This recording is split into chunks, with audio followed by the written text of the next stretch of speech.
नमस्कार प्यारे साथियों। आज हम पढ़ेंगे बायोलॉजी का रुधिर परिसंचरण तंत्र चैप्टर।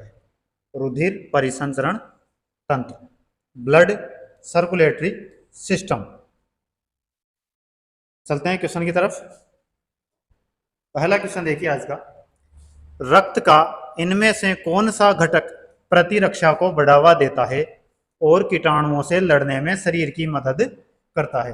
तो कौन सा घटक हो जाएगा वो जो प्रतिरक्षा को बढ़ावा देता है और कीटाणुओं से शरीर को लड़ने में मदद करता है? तो वो हो जाएगा आपका श्वेत रक्त कणिकाएं, WBC। Option number B right answer.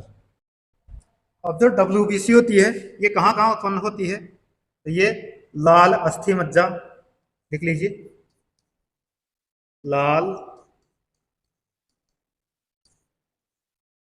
अस्थि मज्जा। दूसरा है लिम्फोनोड्स,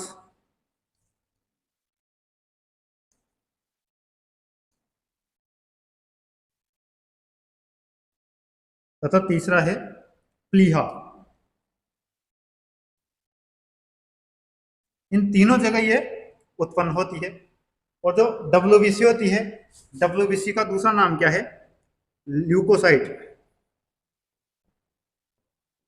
WBC को और क्या कहा जाता है? ल्यूकोसाइट भी कहा जाता है।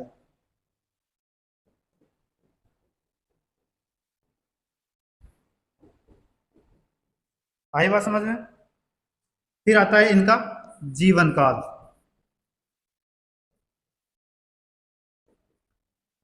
इनका जीवन काल कितना होता है? 12 से 20 दिन। जीवन काल 12 से 20 दिन होता है। ये वर्णहीन होती है या रंगहीन होती है? रंगहीन या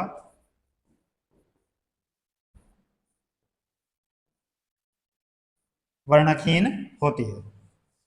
चलो आगे, नेक्स्ट क्वेश्चन देखिए। मानव हृदय में फुफ्फुसीय शिरा रिक्त स्थान से जुड़ी होती है।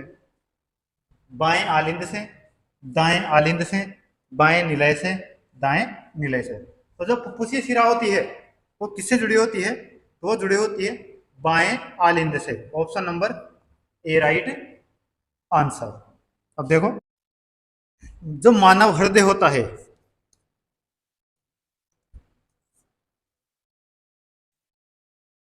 मानव हृदय में कितने चेंबर होते हैं? 4 कक्ष होते हैं। 4 कक्ष होते हैं। कौन कौन से होते हैं? 2 तो आलिंद होते हैं, वह 2 ही क्या होते हैं? निलय होते हैं। बायां आलिंद व दायां आलिंद तथा बायां निलय व दायां निलय, ये 4 कक्ष होते हैं मानव हृदय के। जो हृदय होता है ये क्या कार्य करता है? ये रक्त के निरंतर प्रवाह को बनाए रखता है या फिर रक्त का परिसंचरण करता है। मानव हृदय रक्त का प्रवाह बनाए रखता है। चलो आगे, नेक्स्ट क्वेश्चन। मनुष्यों में सामान्य प्रकुंचन और अनुशिथिलन दाब कितना होता है? 130 mmHg, एक 80 mmHg, 130 mmHg, 90 mmHg, 120 mmHg, 90 mmHg, 120 mmHg, 80 mmHg। तो मनुष्य में सामान्य प्रकुंचन और अनुशिथिलन दाब कितना होता है? तो यह होता है ऑप्शन नंबर डी 120 mmHg और 80 mmHg। जो ब्लड प्रेशर नापते हैं, हम बीपी नापते हैं, उसी के बारे में ये पूछा गया है। तो कितना होता है एक सामान्य मनुष्य का? 120 80 होता है। mmHg आपको ध्यान रखना है। चलो आगे। हाँ, इसको सिस्टोलिक और डायस्टोलिक भी बोला जाता है। अब नेक्स्ट क्वेश्चन देखो। रक्त का निम्नलिखित में से कौन सा घटक थक्कों के निर्माण में सहायक होता है? तो थक्कों के निर्माण में कौन सहायक होता है? लाल रक्त कणिकाएं, बिंबाणु यानी प्लेटलेट्स, प्लाज्मा प्रोटीन या फिर श्वेत रक्त कणिकाएं WBC। तो जो रक्त का थक्का बनता है उसमें कौन सहायता करता है? तो उसमें प्लेटलेट्स यानी बिंबाणु सहायता करते हैं। Option number B right answer. अब देखो, जो प्लेटलेट्स होती है उसकी कमी भी नुकसानदायक है, तो उसकी अधिकता भी नुकसानदायक होती है। इसका जो निर्माण होता है, निर्माण कहाँ होता है इसका?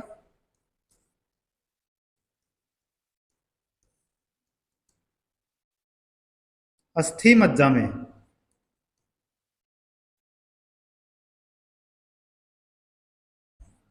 सॉरी, प्लेटलेट्स का निर्माण अस्थि मज्जा में होता है। जीवन काल कितना होता है इसका? इसका जीवन होता है 5 दिन। मृत्यु कहाँ होती है इसकी? इसकी मृत्यु होती है प्लीहा में। इसकी मृत्यु प्लीहा में होती है। आई बात समझ में? चलो आगे, नेक्स्ट क्वेश्चन देखिए। निम्न में से कौन सा भोजन कार्बन डाइऑक्साइड और नाइट्रोजन युक्त अपशिष्टों का गुलित रूप में परिवहन करता है? प्लाज्मा, WBC, प्लेटलेट्स या फिर RBC लाल रुधिर कणिकाएं। तो भोजन कार्बन डाइऑक्साइड और नाइट्रोजन युक्त अपशिष्टों का गुलित रूप में परिवहन कौन करता है? वो करता है plasma. Option number A right answer. अब ये क्या है? प्लाज्मा क्या है?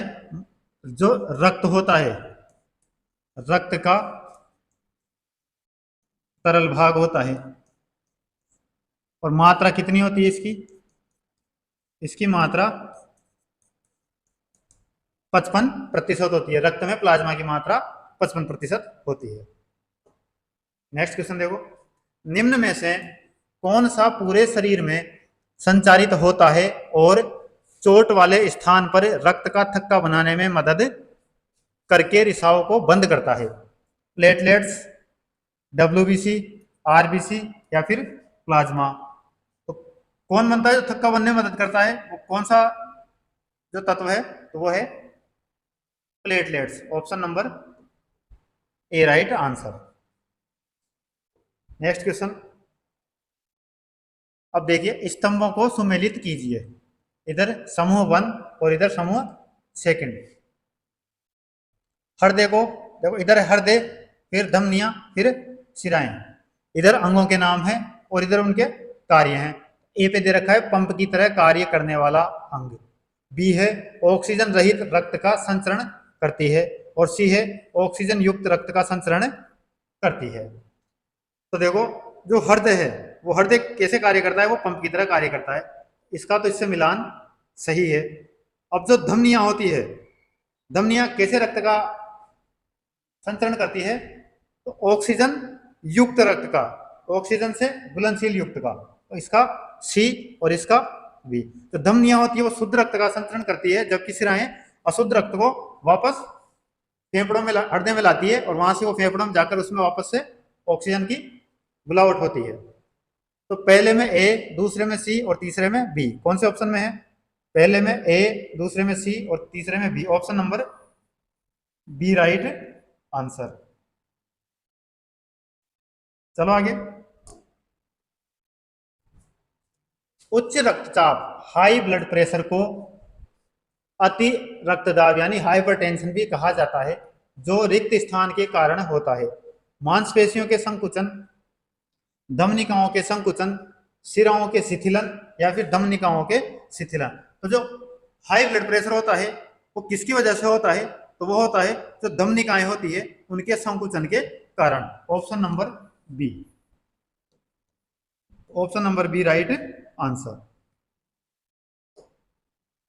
नेक्स्ट क्वेश्चन देखिए।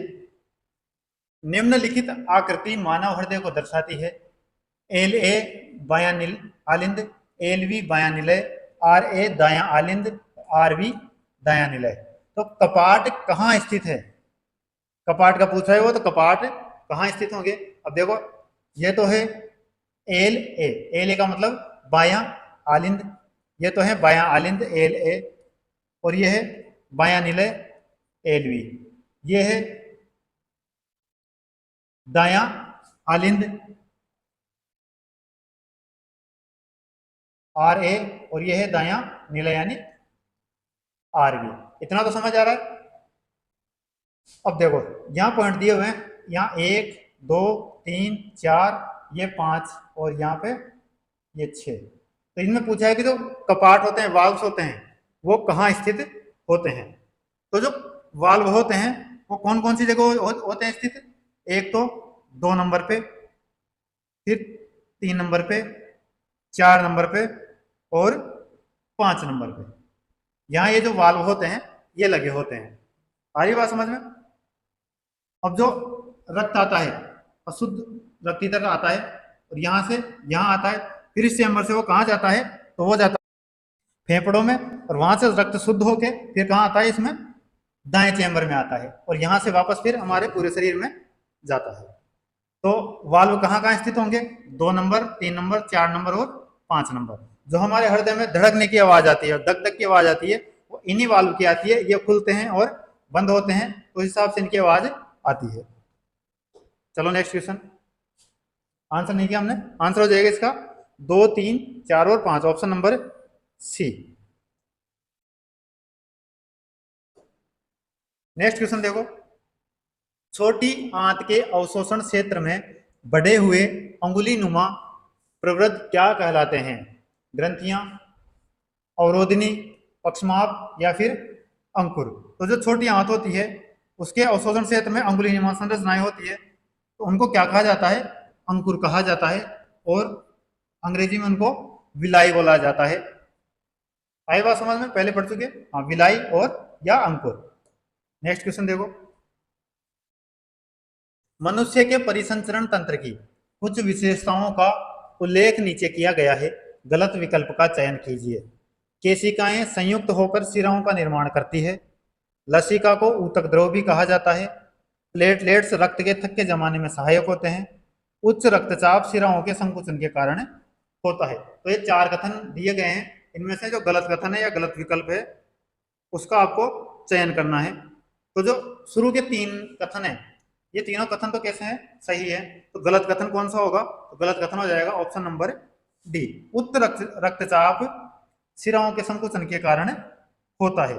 तो जो उच्च रक्तचाप होता है वो किसके संकुचन के कारण होता है, धमनियों के संकुचन के कारण। तो ये कथन गलत है, तो right answer option number D. चलो आगे, मानव रक्त के निर्माण के लिए इनमें से किसकी आवश्यकता होती है। निकिल, कोबाल्ट, लोहे या आयरन, तांबा, कॉपर। तो किसकी आवश्यकता होती है, ऑप्शन नंबर सी, आयरन की आवश्यकता होती है रक्त के निर्माण के लिए। चलो आगे, नेक्स्ट क्वेश्चन देखो, श्वसन वर्णक हीमोग्लोबिन इनमें से किसमें मौजूद होता है। आरबीसी, प्लेटलेट्स, डब्ल्यूबीसी या फिर प्लाज्मा। तो जो हीमोग्लोबिन होता है वो किसमें मौजूद होता है, आरबीसी, लाल रक्त कणिकाओं में। Option number A right answer. Next question देखिए, मानव जैसे कुछ जीवों के हृदयों में ऑक्सीजन रहित रक्त को ऑक्सीजन युक्त रक्त से पृथक क्यों रखा जाता है। ऑप्शन ए, पेशियों की वृद्धि और उनके कामकाज में मदद करने के लिए। बी, फेफड़ों में रक्त का ऑक्सीजनीकरण। सी, एक बड़े शरीर वाले जीव को ऑक्सीजन प्रदान करने के लिए। और डी है, शरीर के तापमान को स्थिर बनाए रखने में मदद करने के लिए। तो राइट आंसर इसका क्या होगा, इसका राइट आंसर होगा ऑप्शन नंबर डी, शरीर के तापमान को स्थिर बनाए रखने में मदद करने के लिए। Option number D right answer. हाँ, ये नहीं होगा कि साहब वो अशुद्ध रक्त है और ये शुद्ध रक्त है इसलिए अलग अलग रखा जाता है। इसका मुख्य कारण ये है कि जो शरीर का टेम्परेचर होता है उसको स्थिर बनाए रखने के लिए दोनों अलग अलग होते हैं। नेक्स्ट देखो, रक्तचाप या रक्तदाब के संबंध में निम्न में से कौन सा कथन गलत है। सिराओं में दाब धमनियों की तुलना में बहुत अधिक होता है। निलयी संकुचन के दौरान दाब को प्रकुंचन दाब कहा जाता है और निलयी शिथिलन के दौरान दाब को अनुशिथिलन दाब कहा जाता है। नेक्स्ट है सामान्य प्रकुंचन दाब लगभग 120 mm Hg होता है और अनुशीतलन दाब 80 mm Hg होता है। और डी ऑप्शन, इस दाब को स्पिग्मोमेनोमीटर का उपयोग करके मापा जाता है। तो गलत कथन पूछा गया है, तो गलत कथन कौन सा हो जाएगा? ऑप्शन नंबर ए, शिराओं में दाब धमनियों की तुलना में बहुत अधिक होता है, ऐसा नहीं है। Option number A right answer, ये कथन गलत है। रक्त का अधिक दाब कहाँ होता है? तो रक्त का अधिक अधिक दाब धमनियों में होता है, क्योंकि जो शिराएं होती है वो अपेक्षाकृत थोड़ी मोटी होती है और इनमें जो रक्त होता है वो धीमी गति से बहता है। जो इनकी गुहाएं होती है वो चौड़ी होती है और रक्त धीमी गति से बहता है, इसलिए इनका दाब कम होता है, जबकि धमनियां जो होती है उनमें दाब अधिक होता है। नेक्स्ट चलो, रक्त स्कंदन रिक्त स्थान की मदद से होता है। रक्त प्लाज्मा, लाल रक्त कणिकाएं, प्लेटलेट कणिकाएं या फिर श्वेत रक्त कणिकाएं। तो जो रक्त स्कंदन होता है वो किसके वजह से होता है? प्लेटलेट कणिकाएं। रक्त स्कंदन का मतलब क्या हुआ? जो रक्त जमता है या थक्का बनता है। अब जो थक्का बनता है वो किसकी, उसमें जो मुख्य भूमिका निभाता है वो कौन निभाता है? तो फाइब्रिन।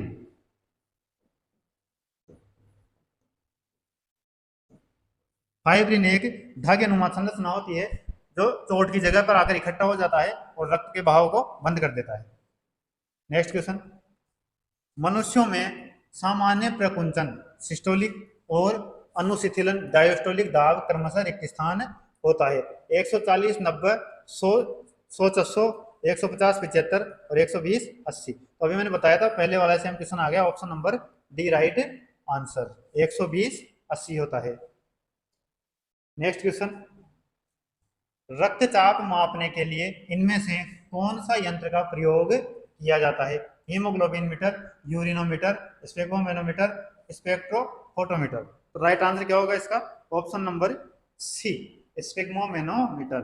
ये जो बीपी वाला जो यंत्र आता है जो डॉक्टर रखते हैं अपने पास, जिसमें पारा भरा होता है, एक उसमें बॉल गुब्बारे नुमा एक दबाने का, मतलब एक रबड़ का वो होता है, उसको दबाता है और वो पारा ऊपर चढ़ता जाता है, जिससे डॉक्टर रक्तचाप को मापता है। वो यंत्र क्या कहलाता है? स्पिग्मोमेनोमीटर कहलाता है। अब देखो आगे, जो यूरिनोमीटर होता है, यूरिनोमीटर ये क्या मापता है? तो ये जो मूत्र संबंधी विशिष्ट गुरुत्व होता है या मूत्र का विशिष्ट गुरुत्व,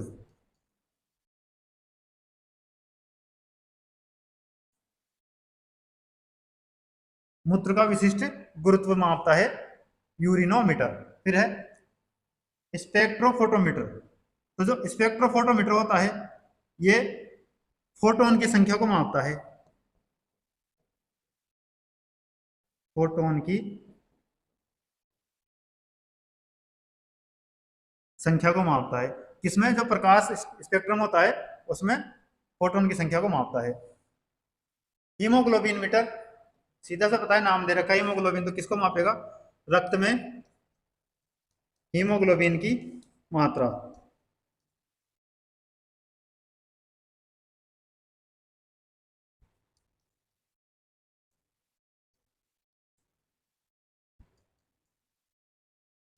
क्या मापता है? ये रक्त में हीमोग्लोबिन मापता है। नेक्स्ट क्वेश्चन, हृदय की धड़कन का पता लगाने में निम्न में से कौन सा यंत्र सहायक होता है? तो हृदय की धड़कन, स्टेथोस्कोप, स्पायरोमीटर, थर्मामीटर या फिर स्पिग्मोमेनोमीटर। तो जो हृदय की धड़कन होती है वो किससे मापी जाती है, किससे पता लगाई जाती है? ऑप्शन नंबर ए, स्टेथोस्कोप से। Option number A right answer. इसका आविष्कार किसने किया था? रेने लेनेक ने। आविष्कार कौन है इसका? Rene Laennec. और कब किया था? 1816 ईस्वी में किया था। फिर आता है स्पायरोमीटर। स्पायरोमीटर क्या मापता है? तो श्वसन दर मापता है, ये फेफड़ों की श्वसन दर मापता है। थर्मामीटर तापमान मापता है। स्पिग्मोमेनोमीटर अभी बता दिया मैंने, रक्त चाप मापता है। चलो नेक्स्ट, निम्नांकित चित्र मानव परिसंचरण तंत्र के किस घटक को दर्शाता है? महाधमनी, कोशिका, धमनी या फिर शिरा? तो ये जो चित्र दिया गया है ये किसको दर्शाता है? तो ये दर्शाता है शिरा को। Option number D right answer. Next question, निम्नलिखित में से किस वर्णक में ऑक्सीजन के लिए उच्च बंधुता होती है? Bilirubin, melanin, haemoglobin, haemocyanin. तो कौन से वर्णक में ऑक्सीजन के लिए उच्च बंधुता होती है? तो हो जाएगा haemoglobin. Option number C right answer. Haemoglobin में ऑक्सीजन के लिए उच्च बंधुता होती है। नेक्स्ट क्वेश्चन, निम्नलिखित में से किस रक्त समूह को सर्वदाता कहा जाता है? तो सर्वदाता रक्त समूह किसे कहा जाता है? ओ को। Option number C right answer. और जो सार्वग्राही या सार्वभौमिक ग्राही है वो कौन सा होता है? A B. ए बी रक्त समूह सार्वग्राही है जबकि ओ सर्वदाता है। रुधिर वर्ग की खोज किसने की थी? रुधिर वर्ग की खोज किसने की? लैंडस्टीनर ने।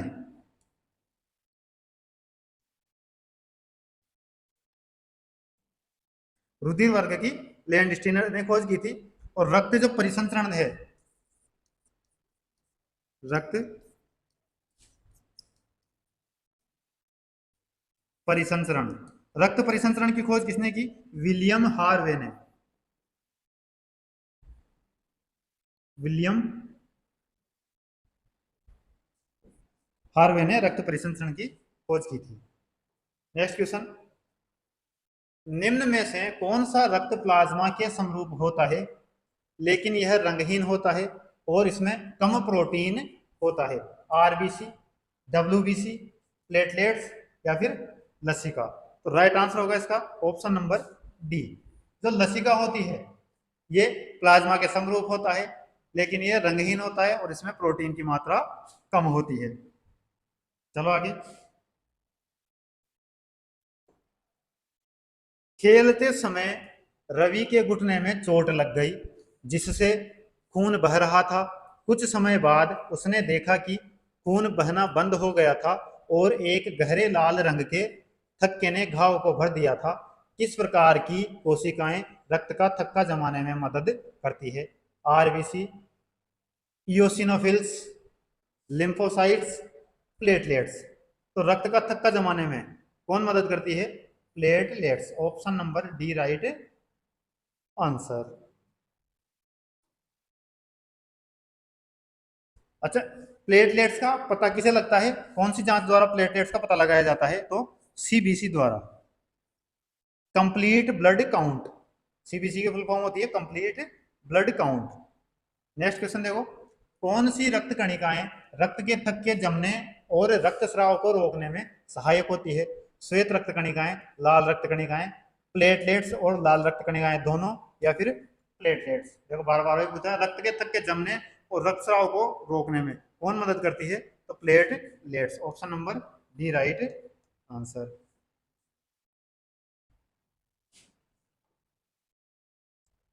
स्पंदन गतियां जिन्हें नाड़ी स्पंद नब्ज कहा जाता है क्यों महसूस होती है? ऑप्शन देखो, हृदय में प्रवाहित रक्त के कारण, फेफड़ों में प्रवाहित रक्त के कारण, शिराओं में प्रवाहित रक्त के कारण, या धमनियों में प्रवाहित रक्त के कारण। तो जो नाड़ी स्पंद या नब्ज जो होती है वो क्यों महसूस होती है? तो धमनियों में प्रवाहित रक्त के कारण वो महसूस होती है। तो option number D right answer. Next question, निम्न में से किन प्राणियों में प्रत्येक चक्र के दौरान रक्त 2 बार हृदय से होकर गुजरता है? कौन से प्राणियों में रक्त 2 बार हृदय से होकर गुजरता है? मत्स्य, पक्षी और सरीसृप वर्ग, स्तनधारी पक्षी और मत्स्य वर्ग, स्तनधारी मत्स्य और सरीसृप वर्ग, स्तनधारी पक्षी और सरीसृप वर्ग? तो किसमें गुजरता है? स्तनधारी पक्षी और सरीसृप वर्ग में। Option number D right answer. Next question, रक्त समूह ए वाले एक पुरुष का विवाह रक्त बी वाली एक महिला से हुआ जिनका एक बच्चा है जिसका रक्त समूह ए बी है। आनुवांशिकी के संदर्भ में इसका क्या अर्थ है? ऑप्शन देखो क्या क्या दे रखा है। रक्त समूह ए का जीन और रक्त समूह बी का जीन दोनों अप्रभावी हैं।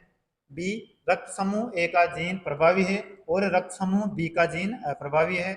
रक्त समूह ए का जीन और रक्त समूह बी का जीन दोनों प्रभावी हैं। रक्त समूह बी का जीन प्रभावी है और रक्त समूह ए का जीन अप्रभावी है। तो कौन सा कथन मतलब जो ये है ये सही है इसके स्वरूप में? तो राइट आंसर होगा ऑप्शन नंबर सी, रक्त समूह ए का जीन और रक्त समूह बी का जीन दोनों प्रभावी हैं। Option number C right answer. Next, इनमें से कौन सा आंत से पचे हुए और अवशोषित वसा का परिवहन करता है? सिरा, प्लाज्मा, लसिका या फिर प्लेटलेट्स? तो जो अवशोषित वसा होती है उसका परिवहन कौन करता है? तो लसिका करती है। Option number C right answer.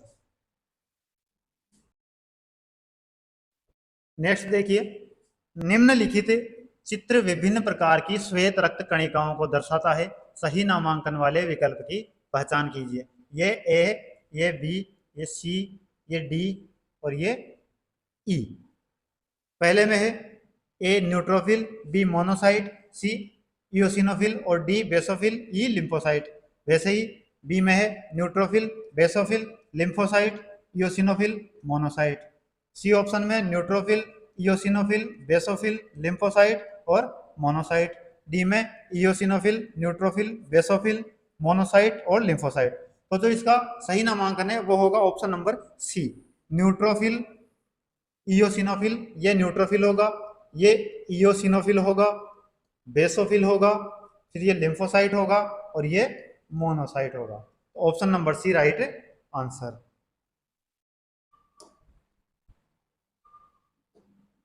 Next question देखो, मानव शरीर में श्वसन वर्णक कहाँ पाया जाता है? डब्ल्यूबीसी में, आरबीसी में, प्लाज्मा और डब्ल्यूबीसी दोनों में। तो जो श्वसन वर्णक होता है वो किसमें पाया जाता है? लाल रक्त कणिकाओं में, आरबीसी में पाया जाता है। Option number B right answer. अब इसमें दिया है श्वसन वर्णक, तो श्वसन वर्णक होता क्या है? श्वसन वर्णक, श्वसन वर्णक क्या होता है? तो जो हीमोग्लोबिन होता है उसे ही श्वसन वर्णक कहा जाता है।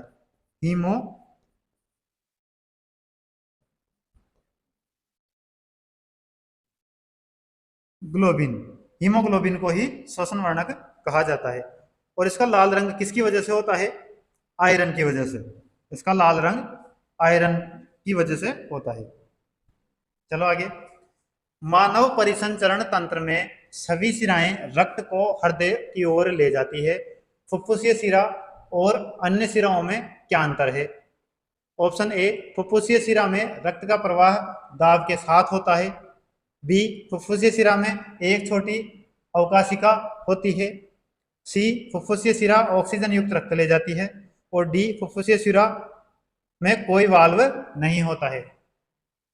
तो सभी शिरा जो अंतर है वो अंतर बताना है इसमें। शिरा, फुफ्फुसीय शिरा व अन्य शिराओं में क्या अंतर है वो बताना है आपको इसमें। तो राइट जो आंसर होगा इसका वो हो जाएगा ऑप्शन नंबर सी। जो फुफ्फुसीय शिरा होती है वो ऑक्सीजन युक्त रक्त ले जाती है। Option number C right answer. Next, मानव रक्त का तरल भाग जिसे रिक्त स्थान कहा जाता है जल, लवण और प्रोटीन से बना होता है। RBC, plasma, WBC, platelets. तो वो तरल भाग कौन सा होता है जो लवण, जल और प्रोटीन से बना होता है? तो वो कहलाता है plasma. Option number B right answer. और इसकी मात्रा कितनी होती है रक्त में? तो कुल रक्त की 55%, कुल रक्त की 55% मात्रा प्लाज्मा की होती है। नेक्स्ट क्वेश्चन, निम्नलिखित में से कौन सी मानव कोशिका की अपने आकार को बदलने की क्षमता रखती है? यकृत कोशिकाएं, आरबीसी, डब्ल्यूबीसी, मस्तिष्क कोशिका। तो जो अपने आकार को बदलने की क्षमता रखती है वो होती है WBC. Option number C right answer. जो डब्ल्यूबीसी होती है श्वेत रक्त कोशिकाएं कणिकाएं होती है, कोशिकाएं सॉरी, वो क्या करती है? अपना जो आकार होता है उसको स्वयं ही बदल सकती है। इन्हें क्या कहा जाता है दूसरा, तो इन्हें ल्यूकोसाइट भी कहा जाता है। नेक्स्ट क्वेश्चन, एक वयस्क मानव हृदय का औसत वजन लगभग रिक्त स्थान होता है 240 ग्राम, 300 ग्राम, 255 ग्राम, 390 ग्राम। तो जो वयस्क मानव हृदय होता है उसका औसत वजन लगभग 300 ग्राम होता है। Option number B right answer. जो महिलाएं होती है तो महिलाओं में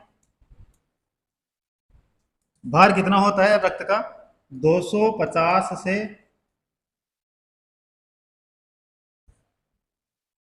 300 ग्राम। पुरुष होते हैं,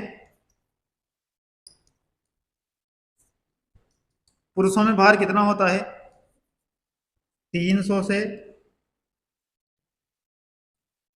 350 ग्राम। औसत वजन कितना हो जाएगा, 300 ग्राम।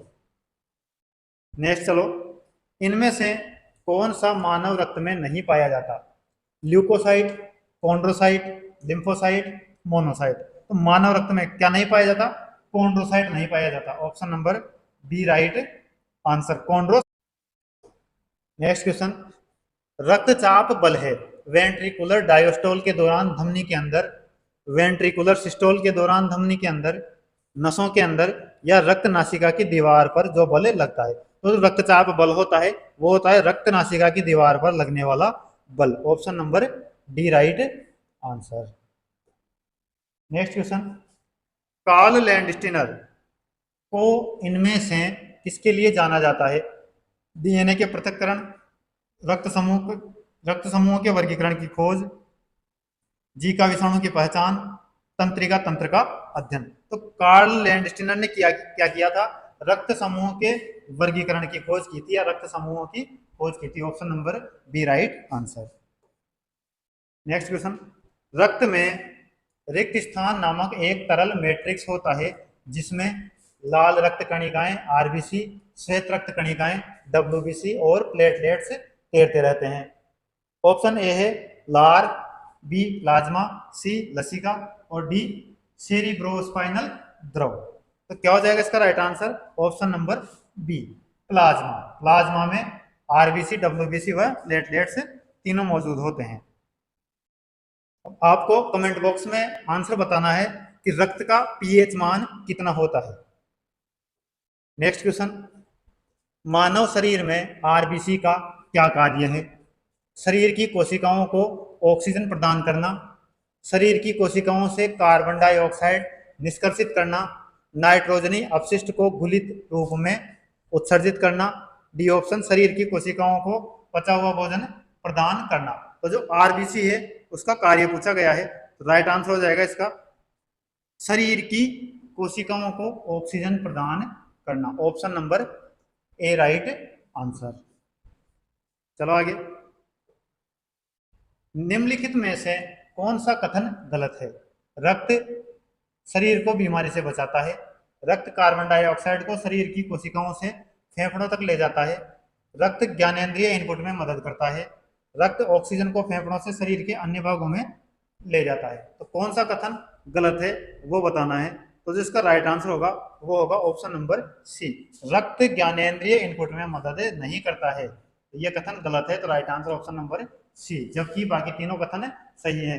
रक्त शरीर को बीमारी से भी बचाता है और जो रक्त है वो कार्बन डाइऑक्साइड को शरीर की कोशिकाओं से फेफड़ों तक ले जाता है और फेफड़ों में वापस उसमें ऑक्सीजन घुल के वापस शरीर के अन्य भागों तक ले जाता है। नेक्स्ट क्वेश्चन, निम्नलिखित में से क्या परिसंचरण तंत्र का अंग नहीं है, बड़ी आंत, हृदय, रक्त, धमनियां। तो परिसंचरण तंत्र का भाग कौन सा अंग नहीं है, बड़ी आंत। Option number A right answer. जो बड़ी आंत है वो कौन से तंत्र का अंग है वो भी आपको कमेंट बॉक्स में बताना है। नेक्स्ट क्वेश्चन देखिए, निम्नलिखित में से कौन सा मानव रक्त में मौजूद एक वर्णक है जो ऑक्सीजन को हमारे फेफड़ों से शरीर के सभी अंगों में ले जाता है, प्लेटलेट्स, डब्ल्यूबीसी, लसिका या हीमोग्लोबिन। तो मानव रक्त में मौजूद वर्णक बताना है जो ऑक्सीजन को फेफड़ों से शरीर के सभी अंगों तक लेके जाता है। तो वर्णक क्या हो जाएगा, haemoglobin. Option number D right answer. चारों में जो वर्णक है वो हीमोग्लोबिन ही है। तो डायरेक्टली हम देखते ही आंसर कर सकते थे। नेक्स्ट क्वेश्चन, मनुष्यों में निम्न में से किसका ऑक्सीजन के प्रति उच्च संबंध है? कार्बन डाइऑक्साइड, हीमोग्लोबिन, मेलानिन या फिर डब्ल्यूबीसी श्वेत रक्त कोशिकाएं। तो ऑक्सीजन के प्रति सीधा संबंध, उच्च संबंध किसका है? हीमोग्लोबिन का है। Option number B right answer. Next question, मानव रक्त का सामान्य प्रकुंचन दाब यानी सिस्टोलिक प्रेशर कितना होता है? 110, 130, 80, 120। तो जो सिस्टोलिक प्रेशर होता है वो होता है 120। Option number D right answer. Systolic 120 और डायस्टोलिक 80 mm। चलो आगे। नेक्स्ट क्वेश्चन देखो, मानव शरीर की सबसे बड़ी धमनी कौन सी है? वेन केवा, वृक्कीय, महाधमनी और फुफ्फुसीय। तो राइट आंसर क्या होगा इसका? जो सबसे बड़ी धमनी होती है वो कहलाती है महाधमनी। Option number C right answer. इसे इंग्लिश में ओरोटा भी बोला जाता है, AORTA,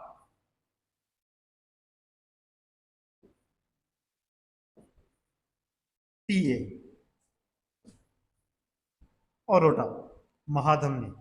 अब ये देखो, जो हृदय होता है उसके बाएं निलय से प्रारंभ होती है, बाएं निलय से प्रारंभ होती है, और जो शरीर की जो कोशिकाएं और जो अन्य शिरा तंत्र हैं उन सभी से होती हुई वापस हृदय के दाहिने आलिंद में जाके जुड़ जाती है, दाहिने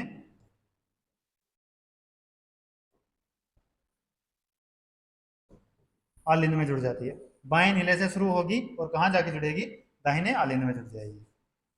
नेक्स्ट, मानव शरीर की पीएच रेंज कितनी होती? ये क्वेश्चन तो मैंने आपसे पूछ लिया, इस क्वेश्चन का जवाब आपको कमेंट बॉक्स में देना है। तो आज की क्लास को ये समाप्त करते हैं। धन्यवाद।